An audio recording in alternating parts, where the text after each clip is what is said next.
In today's video, I'm going to teach you AutoCAD how to create blocks. By the end, you'll know how to turn several objects into a single reusable block so you can place consistent symbols, details, or components throughout your drawing with ease. First, open your drawing in AutoCAD and make sure the objects you want to group are ready. This is a good moment to tidy up the geometry. Check that lines and polylines meet cleanly, remove any extra construction lines, and confirm that everything you want in the block is visible and unlocked. If different parts belong on different layers for line weights or colors, set that up now. The block will carry those layer properties forward, which helps maintain clarity later. Next, start the block creation command. You can type block in the command line and press enter, or use the ribbon by going to the Home tab, then the block panel, and choosing Create Block. Both methods open the same block definition dialog, so use whichever feels faster for you.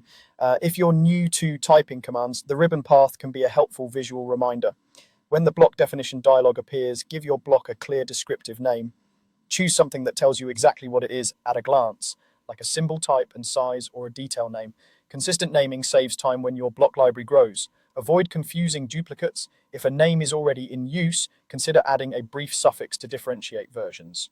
Think of this name as how you'll find and reuse the block later. Now click the Pick Objects button in the dialog and select everything you want included in the block. You can click items individually or use selection windows if that's faster.